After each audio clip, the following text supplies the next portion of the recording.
안녕하세요. 반갑습니다. 자, 오늘도 이 두산 에너빌리티 주요 뉴스들, 주요 포인트들에 대해서 가지고 왔습니다. 자, 최근에 이 두산 에너빌리티 합병 관련 이슈도 있고, 최근에 이렇게 증시가 안 좋으면서 어떻게 되었습니까? 이런 하락 패턴을 보여줬죠. 자, 이에 따라서 굉장히 많은 분들 이렇게 걱정하고 계실 텐데, 자, 이렇게 주가가 빠질 때는 정확한 이런 이유를 아시고 대응에 들어가셔야 합니다. 자, 먼저 최근에 이 증시를 한번 보시면 어떻게 되고 있습니까? 코스피, 코스닥, 양시장이 모두 이렇게 하락하는 패턴을 보여주고 있죠. 자, 이때가 언제입니까? 우리 여러분들 다들 알고 계실 거예요. 자, 지난달 8월 5일쯤 글로벌적으로 증시가 엄청나게 빠졌죠. 그러면서 국내 증시는 서킷 브레이커까지 걸리면서 엄청나게 많은 분들 걱정하셨을 거예요. 자, 그러면서 어떻게 되었습니까? 이렇게 반등하나 싶었는데 또 이런 식으로 하락하고 있는 패턴을 보여주고 있죠. 자, 그러면서 당연히 어떻게 되고 있습니까? 상승하는 종목 대비 하락하는 종목이 너무나 많이 있단 말이에요. 자, 지금 국내 주식시장에 얼마나 많은 종목이 있습니까? 2300, 2400여 가지 종목이 되는데, 자, 300여 가지 종목 빼고는 어떻게 됩니까? 2000여 가지가 넘는 종목이 모조리 하락을 하고 있단 말이에요. 자, 이렇게 증시가 빠지게 된다면 당일에 테마주들 빼고는 어떻게 됩니까? 웬만하면 하락이 옵니다. 자, 이런 증시 영향을 안 받는 종목은 크게 없다라고 생각을 하시면 되고, 자, 이런 부분들로 하여금 주가가 빠졌더라면 금세 회복을 하는 이런 모습들 보여주게 되죠. 자, 그러면서 지금 차트를 보시면 어떻게 되고 있습니까? 지난 이 2021년도 이 고점을 다시 한번 향해 가냐, 바로 지금 이 저항대 라인을 돌파하러 가냐, 이런 기대감이 있었는데, 자, 최근에 엄청나게 흘러버렸죠. 거의 한 40% 가까이 하락하는 이런 패턴이 나와줬는데, 자, 중요한 건 이제는 다시 한번 이런 바닥권까지 진입을 했다라고 생각을 하시면 되고, 어찌되었던 두산 에너빌리티 어떤 관련주입니까? 원전 관련주죠. 자, 최근에 원전 관련해서 이슈가 붙어주고 있음에도 주가는 반등을 크게 못했단 말이에요. 자, 이런 부분들, 지금 리스크가 있는 부분들에 대해서 해소가 된다라면, 자, 당연히 원전 대장주가 예전부터 두산 에너빌리티였죠. 자, 다시 한번 반등이 나올 가능성이 굉장히 높습니다. 자, 그렇다면 이런 반등이 나올 수 있는 타이밍, 그리고 앞으로 어떤 식으로 대응을 하면 되는 건지, 이런 부분들 가장 궁금하게 생각하실 텐데, 제가 추가적으로 터질 수 있는 이런 재료들, 그리고 이슈들에 대해서까지 준비를 했으니, 자, 오늘 영상도 끝까지 집중해 주시고 끝까지 시청해 주시길 바라겠습니다. 자, 그럼 본격적인 영상 시작 전에 제 영상에 이 구독, 좋아요 한 번씩만 부탁드릴게요. 자, 그럼 이 두산 에너빌리티 주요 뉴스들 짧게 한번 볼게요. 자, 작년이 최근에 이 합병 관련해서 가장 큰 이슈였죠. 근데 지금 이 부분에 대해서 반대 직결에 대한 속도가 높아지고 있습니다. 바로 이런 액트라는 이런 부분들로 하여금 소액주주들 동참률이 지속적으로 높아지고 있죠. 자, 지금 이게 왜 그런 부분이었습니까? 합병을 하게 된다면 두산 에너빌리티가 너무나 손해다라는 부분을 너무나 많은 분들이 생각하고 있단 말이에요. 자, 그러면서 이런 소액주주들이 힘을 합치면서 합병 안 된다, 지금 이 부분에 대해서 힘을 합치고 있는 부분이다라고 생각할 수 있겠죠. 자, 지금 이런 부분들을 우리 여러분들이 당연히 시간이 되신다라면 목소리를 함께 해주시는 게 더욱더 당연한 권리다라고 생각을 할 수 있고, 자, 물론 지금 이런 합병 이슈가 엄청나게 컸지만 이 부분으로 하여금 주가가 크게 빠졌단 말이죠. 자, 지금 이런 부분들에 대해서 조금씩 해소되는 모습이 나아지고 있고, 자, 더욱이나 지금 이 원전 쪽으로 이슈가 굉장히 많단 말이에요. 자, 최근에 이 체코 원전 관련해서 거의 계약이 확신을 한다, 이런 말까지 나와주고 있고, 자, 지금 이 미국 쪽에서도 SMR, 바로 어떤 겁니까? 소형 원전이죠. 굉장히 이슈가 큽니다. 자, 그만큼 추후에도 원전 관련해서 엄청나게 이슈가 많이 남아있는데, 단연 이런 부분들에 가장 크게 수혜를 받을 건 두산 에너빌리티란 말이에요. 자, 최근에 이런 뉴스가 나왔죠. 체코에서 안보보좌관이 한국에 방한을 했는데 한국과 원전 사업 최종 계약에 대해서 체결 확신을 한다. 자, 그러면서 어떻게 되었습니까? 원전 관련주들 모조리 상승하는 모습이 나와줬습니다. 자, 이때도 두산 에너빌리티는 큰 폭으로 반등이 나오지 못했단 말이에요. 자, 그게 왜 그런 겁니까? 최근에 두산 에너빌리티에 대해서 이런 리스크가 있다 보니 크게 오르지 못했다라는 부분이었는데, 지금 이 체코는 시작일 뿐 지금 이 원전 관련해서 호재가 굉장히 많이 남아있기 때문에, 자, 지금 이 두산 에너빌리티는 지금 가지고 있는 개별적인 이런 리스크를 하루빨리 해소하는 게 굉장히 중요합니다. 자, 그러면서 최근에 이 원전 관련해서 전 세계적으로 다시 한번 긍정적인 바람이 불고 있단 말이에요. 자, IEA 사무총장이 어떤 말을 했습니까? 원전 건설을 늘려야 한다. 자, 지금 파티비럴 국제에너지기구 사무총장이 한국이 국내 원자력 발전 건설을 늘려야 하고 이것이 향후 원전 수출에도 긍정적인 요소로 작용을 할 것이다. 자, 왜냐하면 지금 연중 무휴로 안정적인 전력 공급이 가능한 부분은 원전일 수밖에 없고 탄소 중립을 위해서 적극적으로 활용을 해야 한다. 자, 원래 탈원전 해야 된다라는 말이 많았죠. 왜냐? 친환경적으로 가야 한다. 근데 지금 따지고 보니 기후위기에 대응하는데 가장 중요한 역할을 할 수 있는 게 이 원자력이라는 거예요. 자, 더욱이나 최근에 이 인공지능 AI 관련해서 말이 많죠. 바로 이 전기 먹는 하마다라고 나오고 있는데, 자, 이 유일한 해결책이 원전이다라는 전망이 나와주고 있죠. 자, 전기 먹는 하마, 인공지능에 한국도 난리법석이다. 유일한 해결책은 원전이 될 수밖에 없다. 자, 지금 이게 무슨 말입니까? 우리 여러분들이 뭐 어떤 네이버 같은 이런 검색창에 검색을 하게 됐을 때 전력을 1을 사용한다라고 친다면, 자, 최근에 많이 사용한 게 뭐죠? 바로 이 챗 GPT죠. 이런 부분을 사용하면 어떻게 됩니까? 원래의 검색에 사용했던 전력량의 10배 가까이 사용량이 증가한다. 자, 그러면서 전력을 엄청나게 많이 사용을 한다라는 말이 나오고 있죠.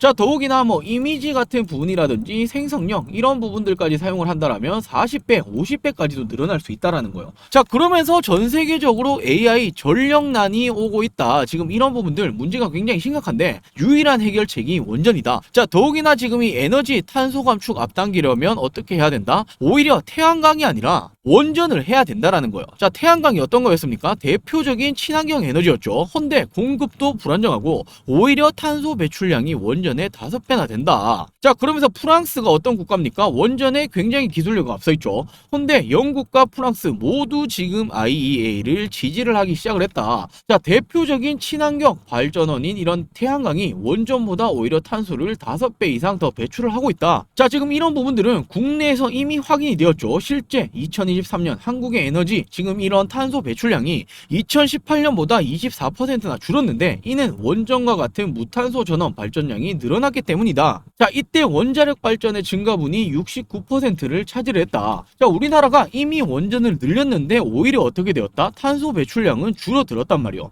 자, 그렇기 때문에 지금이 대표적인 친환경이라고 볼 수 있었던 태양광보다 원전이 탈탄소에 대해서 해결책이 될 수 있다. 더욱이나 인공지능 AI 바로 이 전력난에 대해서 해결책 또한 원전이다라는 말까지 나와주고 있죠. 자, 그리고 지금 이 두산에너빌리티 가장 중요한 게 뭡니까? 이 합병 관련이죠. 자, 박정원 회장은 왜 지금 이 합병을 고집하는 걸까요? 자, 결국에는 두산에너빌리티 본업이 뭡니까? 원전이요. 바로 이 소형 원자로 SMR 위탁 생산을 미래의 먹거리로 낙점을 하고 있다. 자, 헌데 지금 이 부분에 대해서 어떻게 해야 되겠습니까? 생산 능력 확대를 해야 되죠. 캐파 지금 이 부분을 늘려야 한단 말이에요. 자, 이런 부분들 늘리려면 어떻게 해야 합니까? 자금이 필요합니다. 지금 정확히 기사에도 나와 있죠. 투자 재원 확보가 당면 과제로 떠오르고 있다. 돈이 필요하다라는 부분인데 지금 이 자금 확보를 위해서 계속해서 합병을 고집하고 있는 거란 말이에요. 자, 물론 지금 이렇게 된다라면 두산에너빌리티에서 바켓이 나간다. 헌데 바켓이 뭡니까? 두산그룹의 캐시카우죠. 돈을 벌어오는 이런 그룹이란 말이에요. 헌데 지금 이게 나가게 된다라면 에너빌리티에는 당연히 단기적으로는 악재로 작용할 수 있습니다. 자, 그렇기 때문에 지금까지도 이런 소액 주주분들이 힘을 합치겠다라는 이런 부분이 나와주고 있는 부분이고, 결국에 우리 주주 여러분들 그리고 이 그룹 차원에서 생각을 해봤을 때도 결국에는 이 자금을 어떤 식으로든 조달을 받아야만 한다라는 거예요. 자, 지금 이런 기사도 계속 나오고 있죠. 두산에너빌리티 바켓과의 분리 성공 여부에 촉각이 들어오고 있다. 자, 1조 원전 사업 투자 목표가 있기 때문이다. 자, 지금 이 두산그룹이 글로벌 원전 선봉장에 서고 있다. 그룹을 재편해서 차세대 SMR 소형 원전이죠.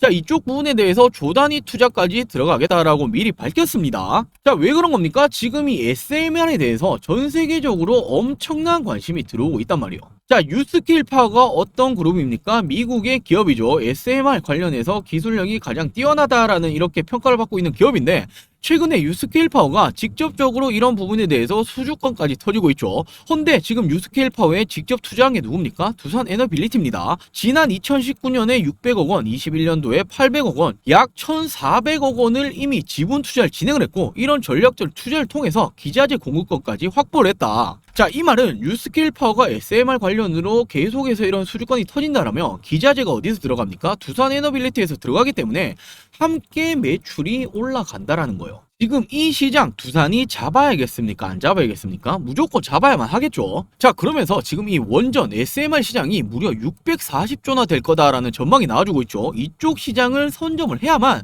두산 매너빌리티는 미래 먹거리에 대해서 선두주자로 올라갈 수 있단 말이에요. 자, 지금 이쪽이 이만큼이나 큰 시장이다라는 걸 알고 있기 때문에 이런 SK를 포함해서 HD, 현대 모두 지분 투자, 그리고 지금 이런 부분들에 대해서 설립, 연구개발 모두 돈을 투자를 하기 시작을 했단 말이에요.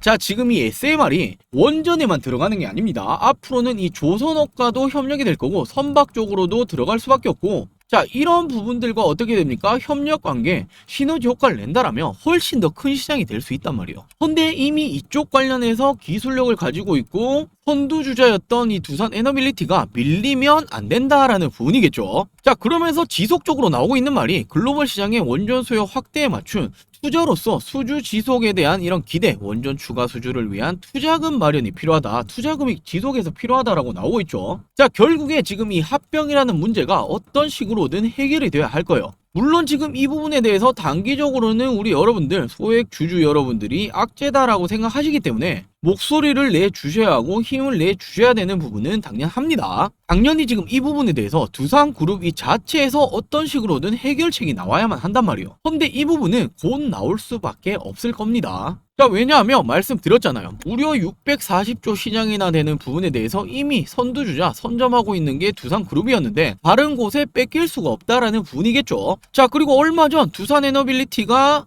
기후 산업국제박람회에서 이런 전시를 했죠. 자, 그러면서 지금 이 한덕수 총리가 방문까지 했는데 이미 이 부스에 어떤 게 있었습니까? 소형 모듈 원자로 SMR 모델까지 이미 전시를 했단 말이에요. 자, 그만큼 이 기술력은 독보적이다. 근데 문제는 최근에 있었던 이 합병 관련이다. 근데 지금 이 부분에 대해서는 어떤 식으로든 그룹 쪽에서 해결책이 나올 수밖에 없을 겁니다. 자, 그렇다라고 한다면 이 리스크가 해소되고 나면 어떻게 됩니까? 지금부터 있는 이 원전에 대한 이슈들 가장 크게 수혜를 받을 수밖에 없는 건 두산 에너빌리티가 될 수밖에 없단 말이에요. 자, 말씀드렸죠. 체코 원전뿐만 아니라 추가적인 이 원전, 지금 이쪽 관련해서는 계속해서 수주권들이 뜰 거예요. 왜냐하면 지금 이번 정부가 지속적으로 밀고 있는 게 원전이죠. 자, 그렇다면 이쪽 사업을 진행을 할 수밖에 없어요. 자, 더욱이나 지금 이 SMR이 원전만 엮이는 게 아니다 말씀드렸죠. 조선, 선박 쪽으로도 미래에는 함께 할 거기 때문에 이쪽 관련 이슈까지 붙어줄 가능성이 굉장히 높다. 자, 지금 이 모든 부분들을 생각을 했을 때 어떻게 됩니까? 지금 이런 조정을 준 지금 이 상황이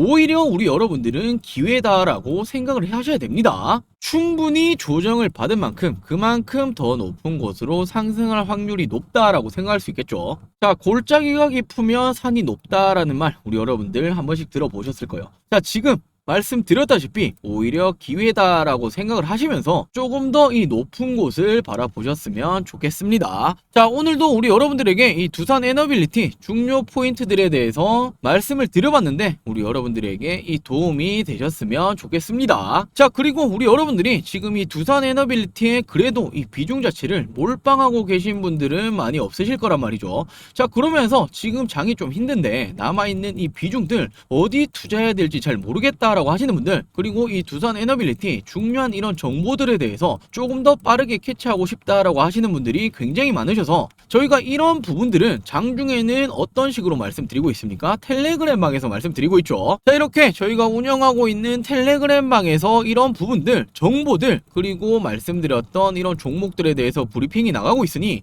자, 이 텔레그램 방 어떻게 운영이 되고 있고 우리 여러분들이 어떤 식으로 입장을 하면 되는 건지 짧게만 말씀을 드리도록 할게요. 자, 이렇게 저희가 운영하고 있는 이 텔레그램 방, 자, 어떻게 진행하고 있습니까? 저희 이 주식하는 사람들 매매 일지를 보시자라면, 자, 지금 이 수젠텍부터 화성밸브, 사조산업, 환농화성, 네스트바이오 메디컬, 자, 그리고 최근에 엄청난 상승이 나왔던 LG에너지 솔루션, 뭐 우리바이오 등등등 굉장히 많겠죠. 현재 총 300%가 넘는 이런 누적 상승률을 기록하고 있습니다. 자, 저희가 뭐 드리지도 않고 드렸다라고 말을 하는 등, 그리고 무슨 뭐 기사 한 줄 가지고 종목명만 가지고 뭐 타점을 잡지도 않고 그리고 이런 부분들에 대해서 상승이 나왔다. 자, 이런 말 드리는 거 절대로 아닙니다. 자, 이렇게 저희는 이런 식으로 종목에 대해서 나갔던 부분들 하나하나 이런 식으로 다 체크를 해 놓았죠. 자, 더군다나 저희는 이렇게 완료가 된 종목들, 그리고 물론 100% 이렇게 주식에 없죠. 손절이 나갔던 종목들까지도 정확하게 체크를 해 놓았습니다.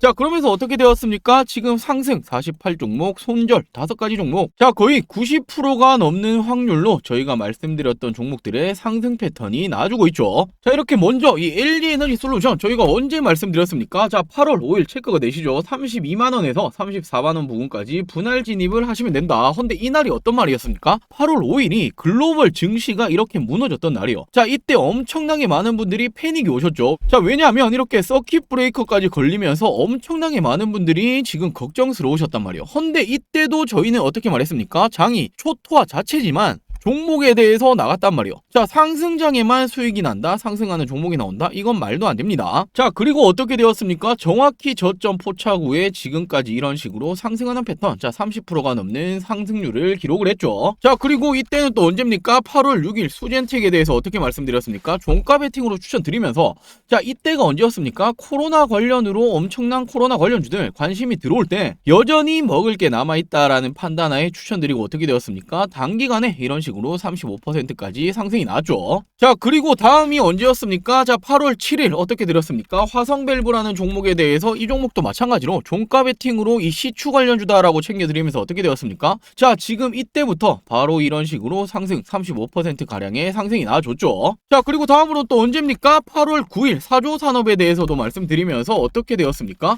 자, 이때가 상승 초창기였단 말이에요. 자, 어떤 이유 때문에 상승이 나왔습니까? 바로 이 그린벨트를 해제하겠다. 이와 관련해서 저희가 지금부터도 충분히 지금 이 돌파적인 관점에서 상승이 나올 수 있다라고 말씀드리고, 단기간에 어떻게 되었습니까? 자, 하루, 이틀, 3일, 4거래일 연속으로 상승이 나오면서 거의 30%가 넘는 상승까지 나와줬죠. 자, 그리고 다음으로는 이렇게 8월 14일 한농화성, 바로 이 전고체 관련주다라고 말씀드리면서 어떻게 말씀드렸습니까? 기준봉을 세우고 돌파가 나올 가능성이 굉장히 높은 타점에서 말씀을 드렸죠. 자, 그리고 바로 이런 식으로 상승이 나와주면서 45%가 넘는 상승률을 기록을 했습니다. 자, 그리고 다음으로 최근에 이 8월 27일 넥스트 바이오 메디컬이라는 종목에 대해서 왜 말씀드렸습니까? 지금 이 신규 상장주들의 흐름 굉장히 심상치 않았단 말이에요. 자, 더욱이나 이 종목 바이오라는 이 특수성, 최근에 바이오 종목들 괜찮았죠. 자, 그렇기 때문에 이렇게 상승이 나왔던 부분은 이제 시작이다라는 판단하에 종가 베팅으로 추천드리고 어떻게 되었습니까? 이런 식으로 상승이 나왔죠. 약 35%의 상승이 나와줬습니다. 자, 이뿐만이 아니라 너무나 많죠. 우리 바이오 SG 같은 경우에도 이런 식으로 제건 관련주들 올라올 때, 그리고 또 어떤 종목입니까? 해리스, 마리아나, 대마 관련으로 올라올 때도 이런 식으로 정확하게 타점적인 부분들 1차, 2차까지 말씀드리면서 어떻게 되었습니까? 이런 식으로 상승하는 패턴이 나와줬죠. 약 30%, 25%가량 상승 패턴이 나와줬습니다. 자, 이렇듯 저희가 뭐 말씀 안 드렸던 종목들, 그리고 뭐 기사 한 줄 가지고 종목을 존내만해 이런 말씀 드리는 거 아니죠. 정확히 어떤 식으로 잡아야 되는 건지, 어떤 종목이 지금 주도 섹터들, 주도 종목들인지에 대해서 말씀드리고 있으니, 자, 우리 여러분들이 이렇게 장중에도 실시간적인 단타, 단기 스윙에 대해서 종목들, 그리고 정보들 도움을 좀 받아보고 싶다라고 하시는 분들은, 자, 이렇게 간단하게 영상 시청 후에 밑에 보시면 설명란이 있죠. 더보기가 있습니다. 모바일, 휴대폰도 동일합니다. 더보기 클릭하시면 어떻게 됩니까? 저희가 이런 식으로, 자, 무료 종목 텔레그램방 링크를 이런 식으로 올려놓았죠. 자, 지금 이 링크 클릭하시면 어떻게 됩니까? 이런 식으로 창이 뜹니다. 자, 지금 이 부분에 대해서 열기 이런 식으로 조인 클릭을 하시면 이렇게 입장을 하실 수 있기 때문에 장중에도 이런 부분들에 대해서 도움을 받고 싶다라고 하시는 분들, 자, 부담 없이 입장을 해 주시면 됩니다. 자, 우리 여러분들도 아직 늦은 거 절대로 아닙니다. 이런 식으로 입장을 하셔서 챙겨 가실 수 있는 이런 수익률들, 그리고 종목들 브리핑 정보들까지 꼭 도움을 받아 가시길 바랄게요. 자, 그럼 오늘 준비한 영상 여기까지고요. 영상 시청해 주셔서 감사합니다.